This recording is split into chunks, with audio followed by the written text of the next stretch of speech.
I'm happy that you're able to share a few minutes with me. A corrupt country cannot be prosperous.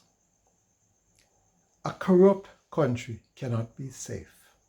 It is my opinion that corruption is the mother of all crimes. Over the years, we have seen corruption in the police force. We have seen it in the private sector. We have seen it in government generally. This must stop. A number of us have agreed to form an organization. It is now informal at this stage, and we call it Jamaicans Against Corruption and Crime. We are on Facebook, it's a Facebook group, and we're encouraging you to become a part of this group because we intend to make sure that our voices are heard. Not only will our voices be heard, but action will be taken. Jamaica must have a future. The young people of this country must have a future. We cannot have persons in positions of authority who abuse their position and waste the resources of this country and abuse such resources so that the young people of this country will have no future.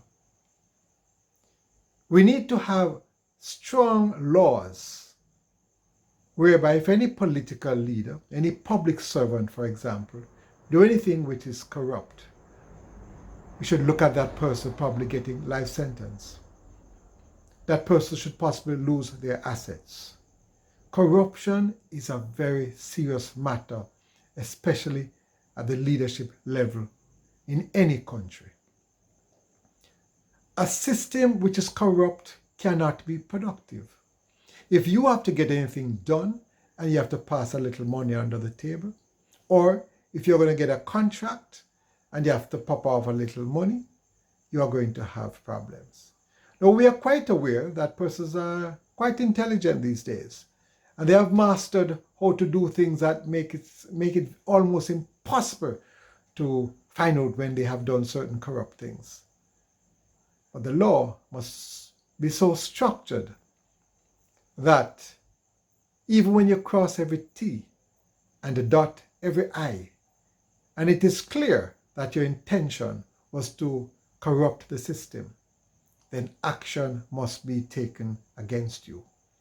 And if you are found to be corrupt, then you should not be allowed to hold any public office, should not be allowed to sit on any board again forever and ever. Amen.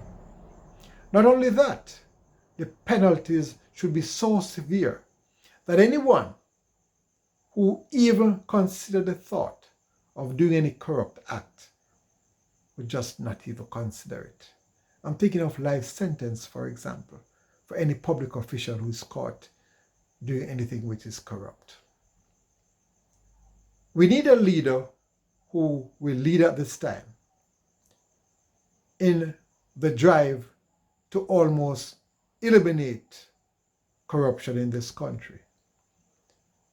And that leader must be supported by the people of this country.